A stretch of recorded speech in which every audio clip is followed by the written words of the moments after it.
Why is frugality shamed in America? Somebody help me.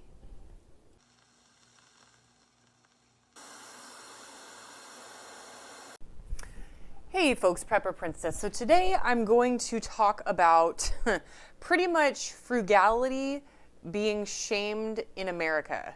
So at this point, you know, the right mentality when it comes to money is completely shamed in our country. And I'm trying to figure things out. Like Little House on the Prairie, which was pretty much about frugality, getting by, hard times, was one of the most popular TV shows of all time.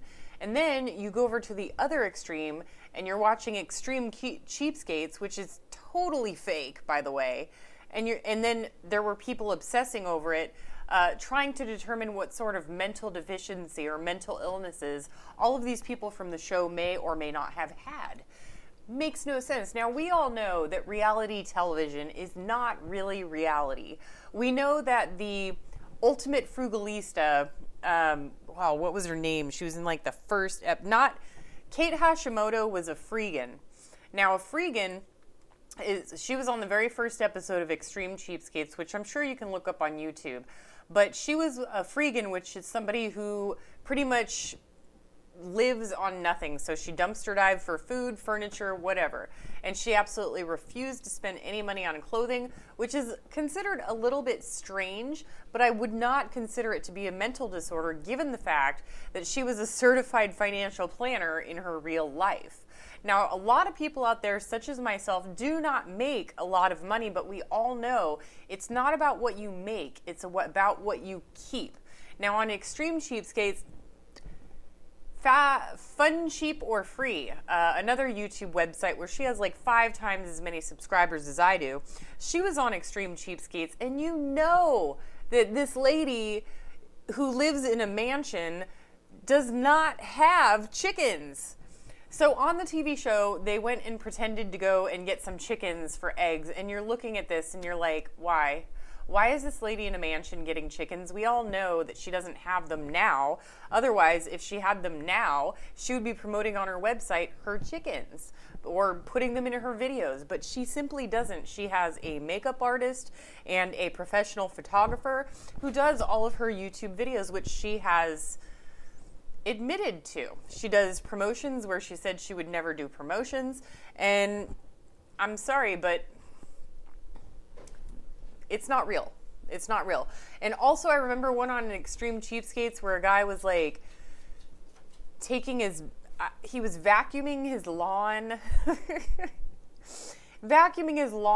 and one lady who cooked lasagna in the dishwasher, and you know that was only for ratings and for views. Some people on, Extreme Cheapskates, whatever. A lot of companies out there have contacted me in hopes of doing an episode or episodes similar to that. And they're like, can you do something cute and zany and silly and crazy? And I'm just like, if you're paying me, $20,000 to do something crazy and zany, you bet. I will look like the cheapest, craziest person on earth if you're paying me $100,000. You got it. I'll let the world think I'm crazy, but I'll be the one laughing all the way to the bank, which is essentially what all of these other people did as well. And I'm very confused as to why we don't have proper frugality classes in school, classes who teach you about credit cards and mortgage debt and student loans and car payments and all of those super, super expensive things that make someone who has a really great salary pretty much living hand to mouth. So if you're making, which is better? Someone who makes $5,000 a month, but they have $4,500 a month in debt, in bills that they have to pay off, the minimum payment each month, or is somebody who makes $2,500 with no bills better off? You tell me. It's the person who makes less but gets to keep more of their money for future investments or whatever they want to do.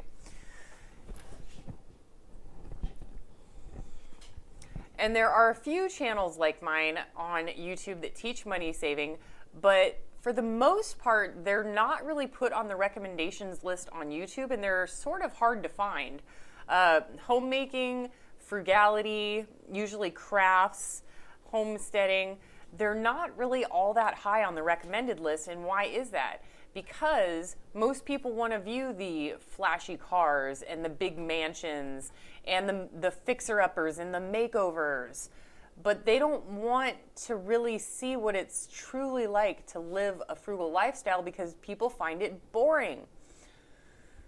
I'll admit that my entertainment is not the same as what other people would normally do for entertainment.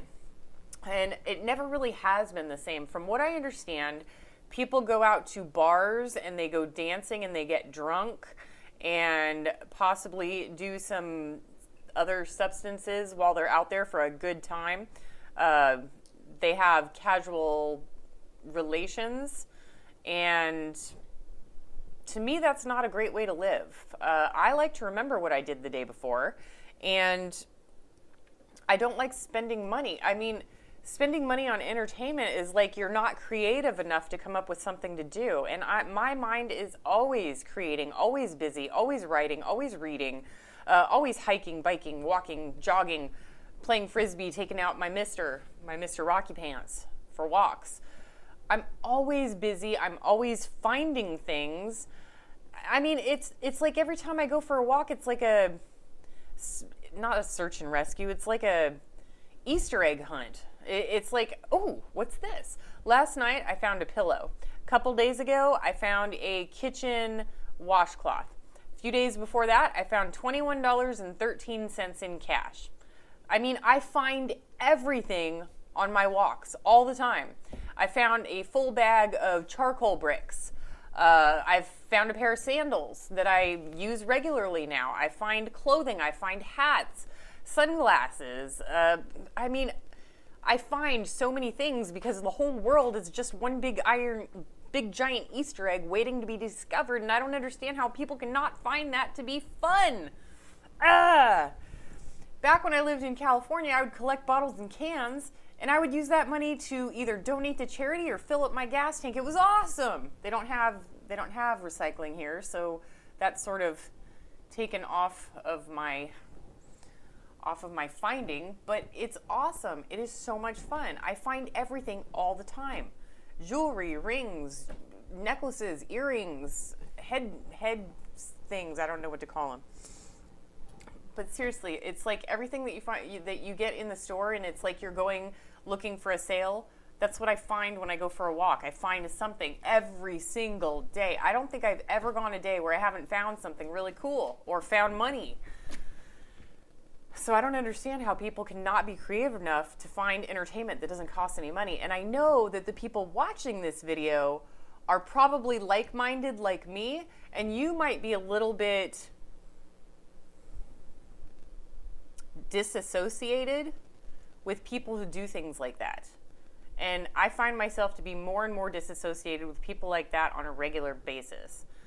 Don't get me wrong, I have plenty of friends, but my friends and I always do the things that I'm interested in because they're interested in the same type of thing.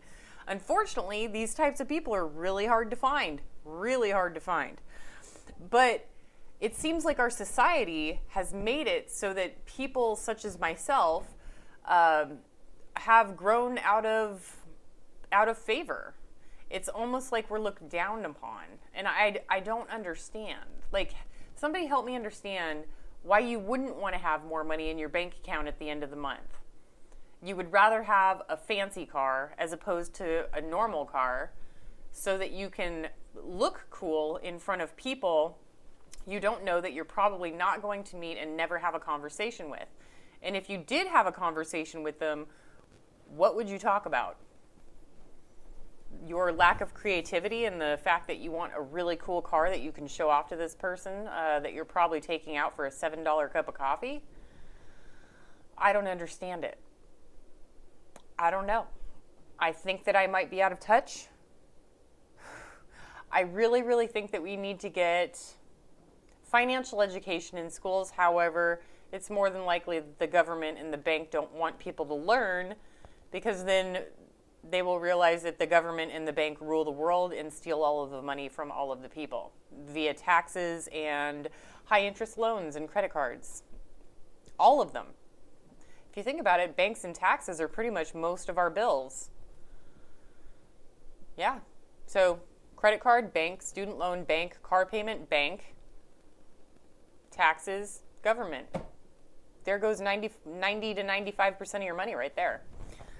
I know that this was a little bit of a tangent. I would really like for you guys to comment down in the comment section. Let me know what you think. Are you out of touch with people these days who are posting cool pictures of their awesome $75,000 Teslas on Instagram? Are you out of touch with people who spend money for entertainment?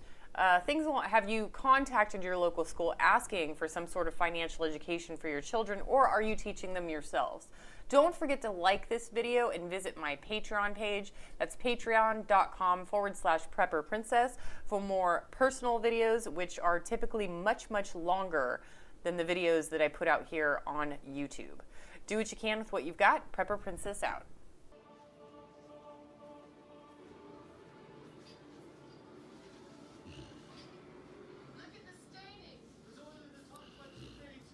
Oh, you want to hold hands?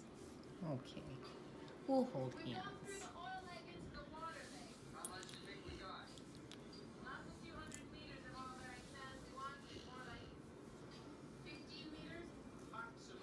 Oh, okay, okay.